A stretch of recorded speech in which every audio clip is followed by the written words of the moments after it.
Namun wajahnya ini teramat pucat, dengan bibir yang sudah biru dan sambil menangis.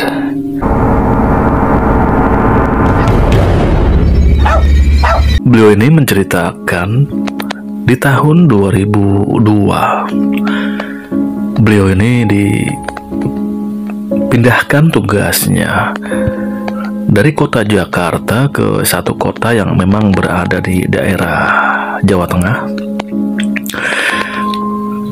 Dan karena memang ini rencananya dari perusahaan akan ditempatkan dalam waktu yang lama, sehingga Mas Jati ini membawa istri dan anaknya. Pada saat itu anak beliau ini baru saja berusia sekitar 3 tahun. Karena kalau ditinggal ataupun pulang di waktu-waktu tertentu ini tidak sampai hati. Makanya di sini Mas Jati ini mengambil keputusan dia akan membawa anak istrinya. Ya, sebetulnya di Jakarta ini Mas Jati sudah mempunyai tempat tinggal atau rumah pribadi. Dengan dibawanya sang istri, tentunya rumahnya ini kan kosong. Dan juga kalaupun akan dikontrakkan, ini beliau ini tidak percaya begitu saja, karena ditakutkan nanti malah keadaan rumahnya ini akan semakin kurang terawat. Makanya di sini beliau ini menyuruh saudaranya atau istilahnya untuk menjaga rumah beliau. Entah itu seminggu sekali atau berapa hari sekali ini harus disapu dan dipel. Nah, akhirnya pun karena memang keadaan pindahannya ini mendadak, Mas Jati ini hanya membawa peralatan seadanya.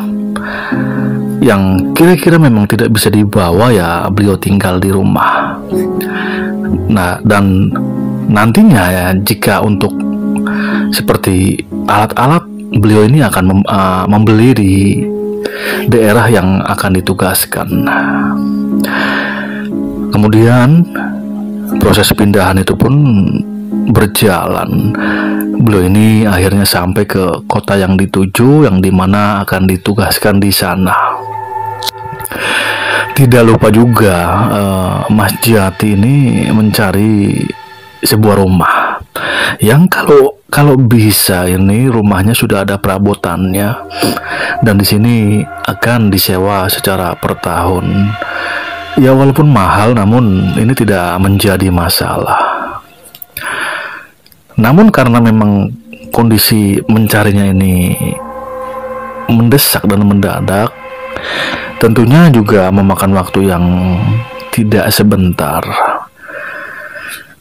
Beberapa hari ini belum juga ditemukan atau di rumah yang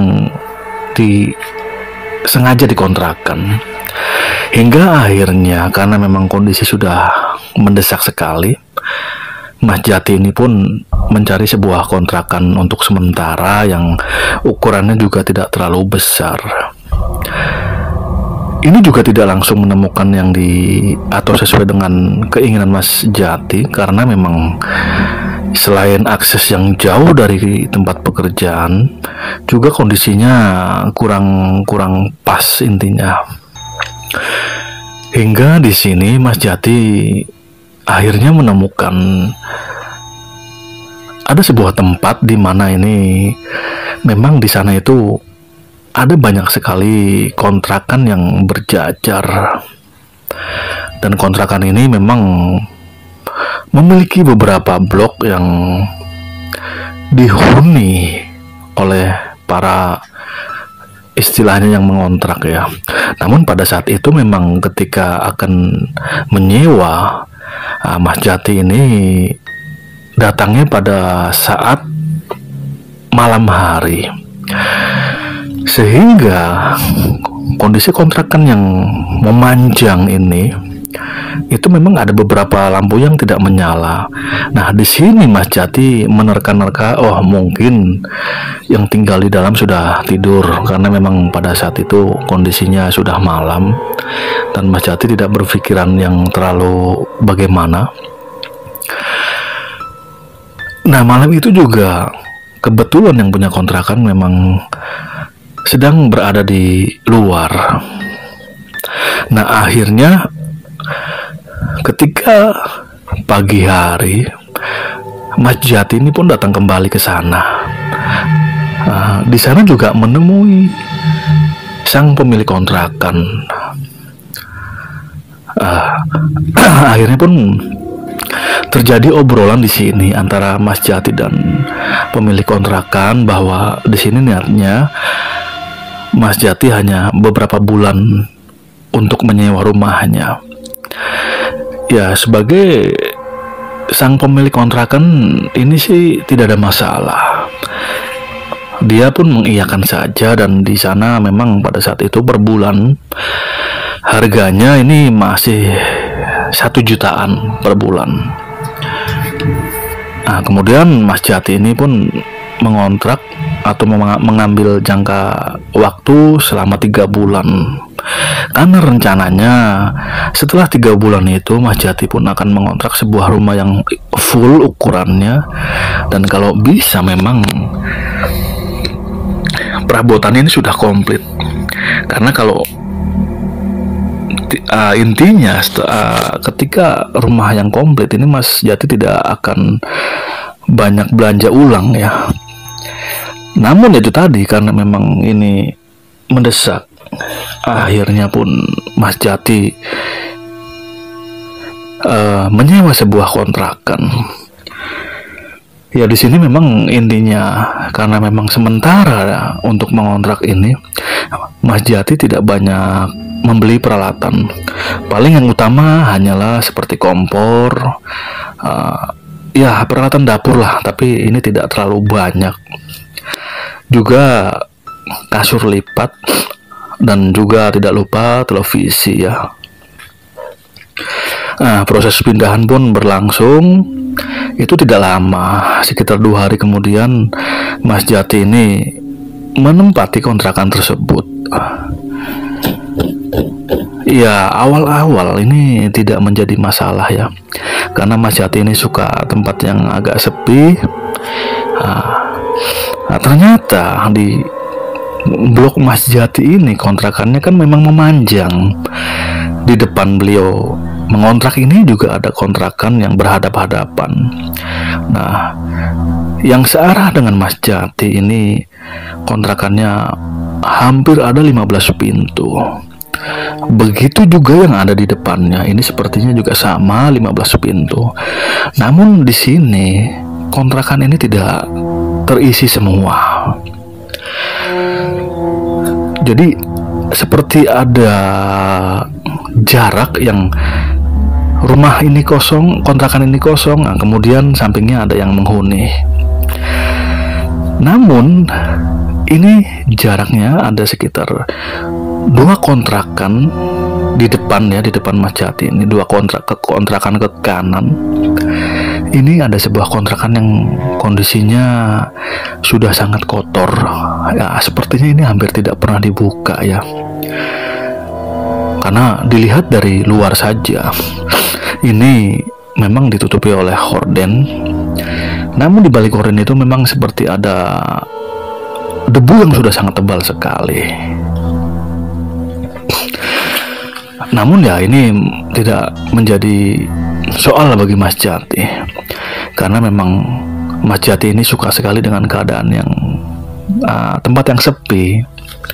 Selain bisa beristirahat juga tidak terlalu bising. Nah, di samping kanan Mas Jati ini kontrakan juga kosong. Baru 3 kontrakan ke kanan ini baru ada diisi lagi. Cuma memang ada yang menjadi mengganjal di Mas Jati ini ya, karena entah siang atau malam ini aktivitasnya di blok atau di kontrakan blok Mas Jati ini seperti sepi. Jadi melihat penghuni kontrakan ini hanya saat-saat tertentu, pagi hari, itu pun tidak semua terlihat. Nah, ketika sore hari, saatnya orang pulang kerja, ini juga tahu-tahu sudah masuk ke rumah para tetangganya. Jadi hampir dibilang ini sangat minim sekali bertemu dengan tetangga kontrakan. Nah, tidak terasa sebulan ini sudah mulai berjalan. Nah, disinilah keanehan ini mulai terjadi. Kenapa dibilang keanehan? Karena ada kalanya Mas Jati ini mendengar ketukan di jam yang posisinya ini hampir sama, di 12:30 malam. Awalnya ini beliau tidak menghiraukan ya, karena ketika dibuka ini kosong, hanya meninggalkan aroma yang tidak sedap. Namun hal itu terus berulang sampai Mas Jati ini apal. Kutukannya juga samar-samar, tidak begitu jelas. Nah, begitu dibuka juga kosong. Nah, di sini Mas Jati mulai ada kecurigaan, sepertinya apa, atau memang hanya halusinasi beliau saja. Hingga kemudian ketika istri Mas Jati ini berbelanja, ya namanya orang baru kan, beliau ini berbasa-basi, ngobrol panjang lebar dengan yang punya warung. Nah, yang punya warung pun seperti bertanya, "Sampean baru ya? Tinggal di mana, Mbak? Kok saya baru lihat?" Nah, itu tanya yang punya warung. Nah, di sini istri Mas Jati ya sebutlah dengan nama Ratna lah. Nah, Mbak Ratna ini pun bilang, "Iya Bu, baru pindah, baru sebulan kurang lah istilahnya. Saya tuh ngontrak di daerah situ tuh, nggak jauh."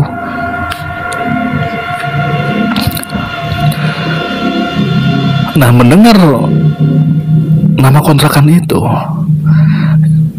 ibu sang pemilik warung ini agak, wajahnya langsung kaget dan seperti ada bertanya-tanya. "Oh, di situ Mbak?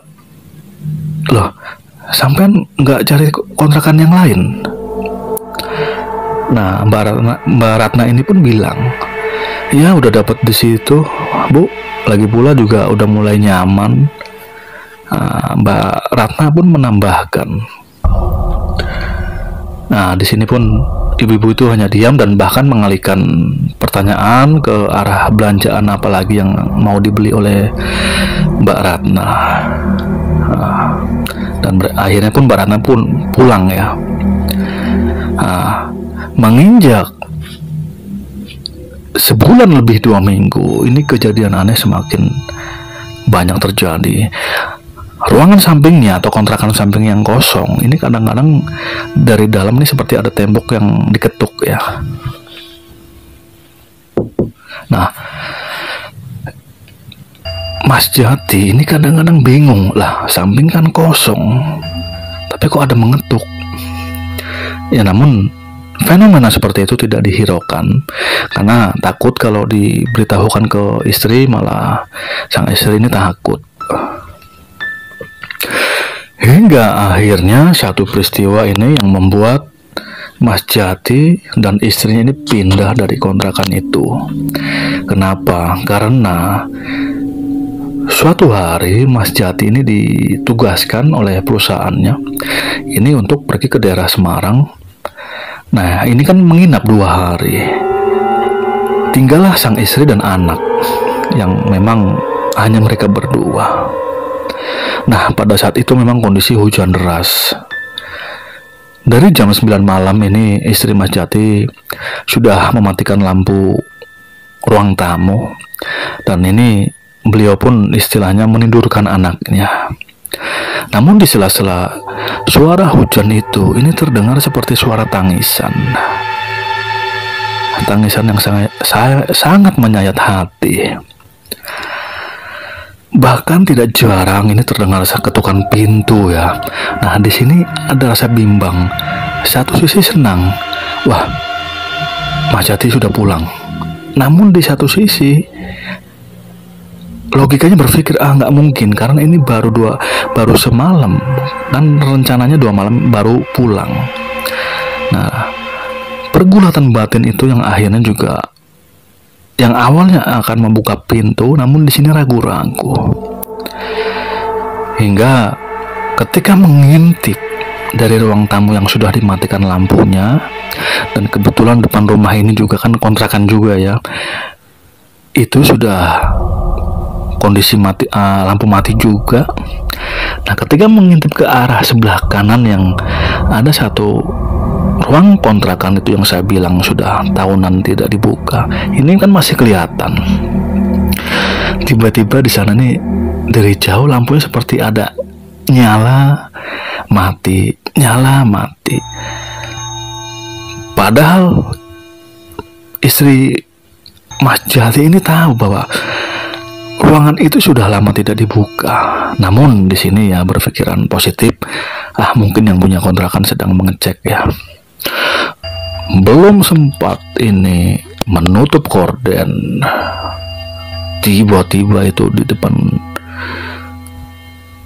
Mbak Ratna atau istri Mas Jati muncullah sosok perempuan yang dengan kondisi baju sih biasa, tidak menggunakan daster atau apa, baju biasa, namun wajahnya ini teramat pucat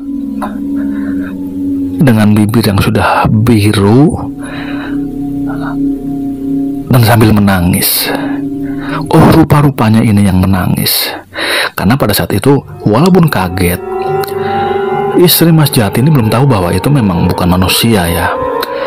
Rencananya istri Mas Jati ini akan membukakan pintu atau sekedar mengajak masuk. Namun begitu dibuka pintu, sosok itu tiba-tiba sudah tidak ada. Karena logikanya seharusnya itu hitungan detik ini tidak mungkin pergi. Karena harusnya istri Mas Jati ini masih melihat sosok tersebut. Namun ya ketika pintu dibuka ini sudah hilang. Namun di situ walaupun ada rasa merinding, istri Mas Jati ini atau Mbak Ratna belum kepikiran atau berpikir yang aneh-aneh. Pintu kembali ditutup. Ya dalam hatinya, ya kasihan sekali ya itu. Mana kondisi hujan, bajunya basah sampai kedinginan begitu. Nah, belum sempat istri Mas Jati ini berjalan jauh masuk ke kamar, ini diketuk lagi.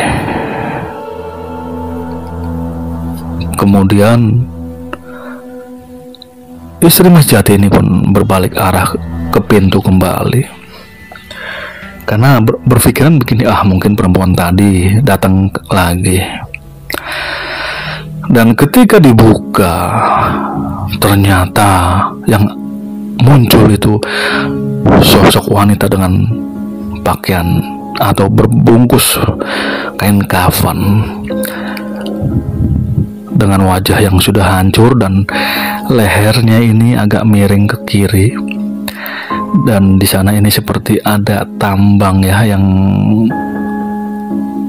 istilahnya ada sebuah tambang yang mengikat lehernya. Namun tambang ini tidak begitu panjang. Serta-merta dalam kondisi ini Mbak Ratna atau istri Mas Jati ini badannya langsung dingin, tidak bisa berkata apa-apa, hanya bengong, hanya bisa mengeluarkan suara seperti itu. Hingga akhirnya ini tersadar, langsung menutup pintu dan langsung masuk ke kamar sambil memeluk anaknya yang sudah tidur pulas. Hingga di dipaksakan memejamkan mata dalam kondisi yang sangat ketakutan, hingga akhirnya pun tertidur. Namun anehnya kondisi itu seperti lama sekali. Pagi ini seperti tidak menjelang atau sangat lama sekali. Dan ketika melihat jam dinding, ini baru 1:30 malam. Hujan di luar sudah reda, dan Mbak Ratna ini pun ingat kembali kejadian tadi sore. Yang sialnya lagi, di saat sedang mengingat kejadian tadi sore, suara ketukan itu muncul kembali. Perasaan ini campur aduk, tidak karu-karuan, sambil semakin memeluk erat anaknya. Dan yang menyeramkan, suara tangisan ini muncul kembali. Di dalam ketakutan ini, anaknya pun entah bagaimana ini bangun dan rewel nangis langsung sejadi-jadinya. Ya, intinya suasana pada saat itu sangat menyeramkan sekali. Hingga akhirnya atau puncaknya ini, ketika mata sudah lelah juga ya istilahnya karena tidur terganggu, ini Mbak Ratna bilang dalam hati, mohon maaf dia tinggal di sini, tidak ingin istilahnya mengganggu siapa-siapa, hanya tinggal di sini saja, tolong jangan diganggu. Dan setelah berbicara di dalam hatinya seperti itu, ini sosok tangisan sudah mulai berkurang atau bahkan hilang ya, seperti terbawa angin. Dan anaknya pun akhirnya ternyata memang mengompol dan digantikan pampers. Dan setelah itu suasana biasa kembali, normal kembali ya. Walaupun memang masih ada rasa takut dari istri Mas Jati ya. Hingga akhirnya pun tiba pagi hari. Nah, ini bingung karena masih ada semalam lagi suaminya ini belum pulang ya. Ini harus kemana ini? Karena di sana tidak ada saudara atau sanak family. Ya, hingga akhirnya ketika sudah menjelang asar, ini Mbak Ratna atau istri Mas Jati menemui sang pemilik warung untuk minta izin menginap barang semalam sampai besoknya suaminya pulang. Sang pemilik warung pun seperti biasa saja dan tidak aneh atau menanyakan alasannya kenapa. Hingga akhirnya pun di sini Mbak Ratna menceritakan kejadian yang dialaminya semalam. Nah, baru di sini yang punya warung pun buka-bukaan. Yang punya warung bilang begini, ibu-ibu itu, gini Mbak, bukan saya menakuti sampean. Awalnya saya mau ngasih tahu, tapi takut atau khawatir saya ini dibilang memfitnah. Jadi gini ceritanya, dulu sudah lama lah, ini pernah ada kejadian seorang perempuan yang memang istilahnya mungkin istri siri, itu dikontrakan di situ oleh suami sirinya.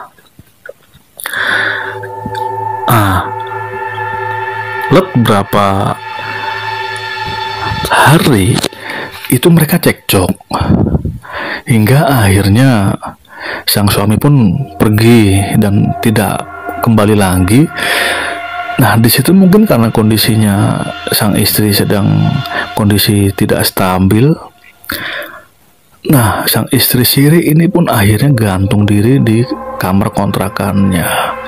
Itu yang memang ada tidak jauh dari tempat sampean ngontrak. Ada beberapa rumah lah istilahnya atau kamar ya.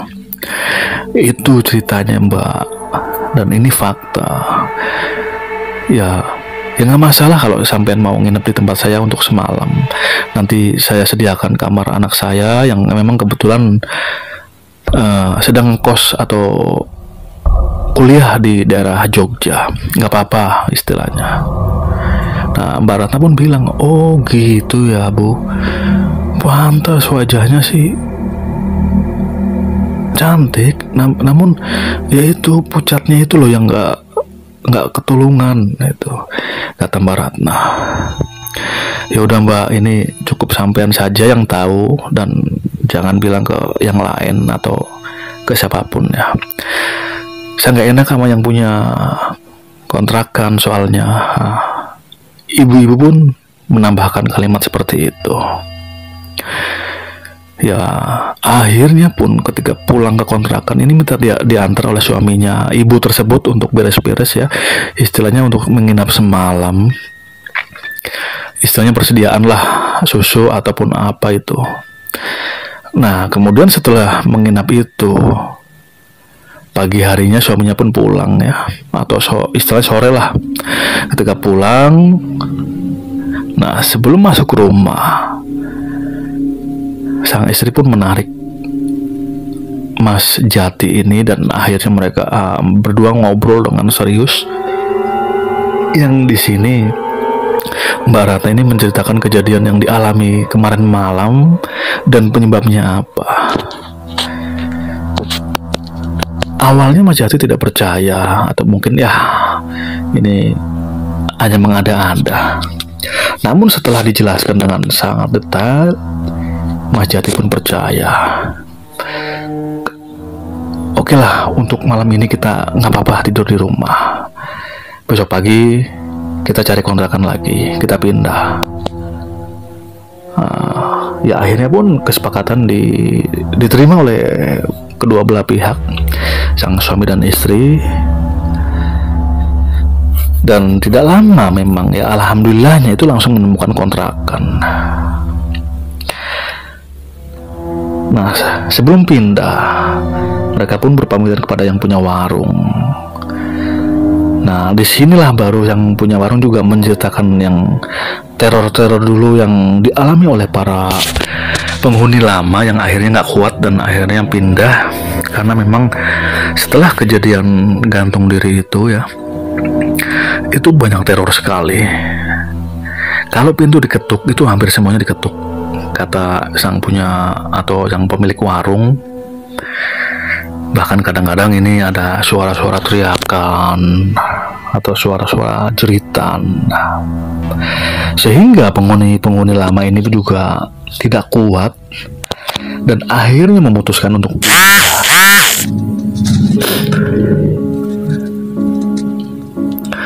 Dan setelah pindah, ya alhamdulillah mereka tidak mengalami kejadian yang menyeramkan seperti itu lagi.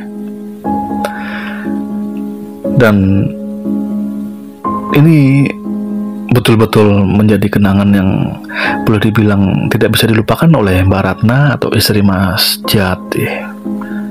Dan di sini saya juga mengucapkan terima kasih kepada kawan-kawan subscriber yang masih setia ya.